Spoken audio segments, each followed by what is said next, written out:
Salah satu tanda keutamaan dari orang-orang soleh di zaman dahulu adalah mereka ikhtiarnya secukupnya, tapi kemudian rezekinya berlimpah penuh berkah. Nah, saya ingin mengajak Anda semuanya untuk jalan-jalan sedikit ke Saudi Arabia. Jadi kalau saya lagi ada di sana, teman-teman, saya tuh melihat orang Arab itu dibilang rajin, enggak. Kemudian hidupnya santai. Kemudian kerjanya juga berangkatnya itu bisa jam 10, setengah 11, baru pada berangkat ke kantor, itu pun santai. Intinya, ya mereka kerjanya biasa-biasa saja, jam 4, jam 5 udah ada di rumah, udah pulang dari kantor, menghabiskan waktu dengan keluarga. Itulah orang-orang Saudi gitu loh. Tapi Masya Allah teman-teman, walaupun kerjanya santai, rumahnya mewah, mobilnya mewah dan banyak, uangnya juga banyak, emasnya di mana-mana, Masya Allah. Kenapa bisa seperti itu? Sampai kemudian saya melihat salah satu kuncinya adalah ketika azan berkumandang, seluruh toko tutup dan mereka bergegas menuju ke masjid. Ya, mereka nggak peduli ada customer atau tidak. Yang jelas mereka langsung menutup pintunya ya, dan kemudian customernya pada sadar diri juga, mereka langsung keluar dari toko dan mereka tidak takut kehilangan rezeki. Ya, dan ternyata itu kuncinya. Orang-orang Saudi, mereka mengutamakan kewajiban kepada Allah di atas segala-galanya.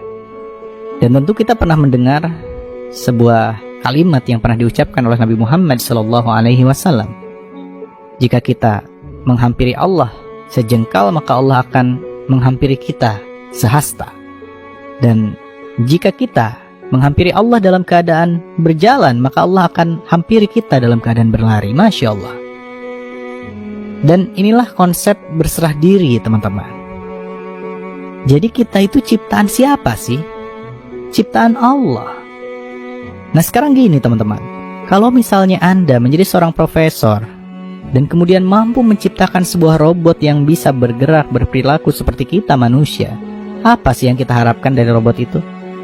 Mengikuti keinginan kita atau justru melawan keinginan kita? Mengikuti kan? Nah sekarang kalau robot itu ternyata melawan kepada kita, kira-kira apa yang akan kita lakukan? Ya udah syukur dihidupin, ngelawan lagi gitu kan ya. Untungnya Allah nggak kayak gitu teman-teman sama kita. Pertanyaannya adalah selama hidup kita lebih sering mana? Mengikuti keinginan Allah atau mengikuti keinginan diri sendiri? Coba kalau sikap Allah seperti sikap kita kepada robot tadi, mati kita semua, di switch off ya kan. Maka sahabatku semuanya, Masya Allah, kalau si robot yang kita ciptakan tadi ngikuti keinginan kita, apapun yang kita mau, dia mau kerjakan, kemudian dia nurut, dia melayani kita, dia menghamba kepada kita, kira-kira apa yang akan kita lakukan pada si robot itu? Oh, pasti kita sayang berkali-kali lipat pada robot itu, betul tidak? Nah, maka salah satu kunci agar berlimpah rezeki adalah hidup kita harus berserah pada Allah. Maksudnya apa? Ketika Allah berikan kita masalah, ya harusnya kita terima. Selama ini apa? Yang kita lakukan adalah kita melawan sama Allah. Kita bilang, ya Allah, salah saya apa? Kenapa kau berikan ini? Kan gitu ya.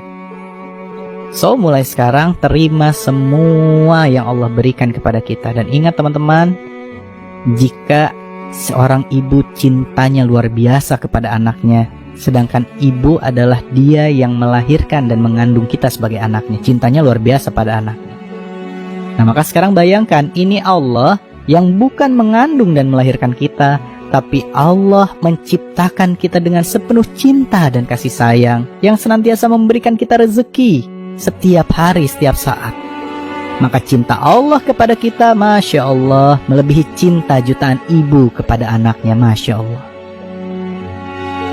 Maka mulai sekarang, tunduk patuh mengabdi kepada Allah, dan Allah akan berikan rezekinya kepada kita. Seperti yang Allah sampaikan di dalam Al-Quran, barang siapa bertakwa kepada Allah, niscaya Allah akan mengadakan baginya jalan keluar dan memberinya rezeki dari arah yang tiada pernah disangka-sangkanya. Dan barang siapa yang bertawakal kepada Allah, niscaya Allah akan mencukupkan keperluannya. Maka mulai sekarang berserah dirilah kepada Allah, dan Allah akan mencukupi setiap kebutuhan kita dengan cinta dan kasih sayangnya. Amin, amin ya Allah ya Rabbal Alamin.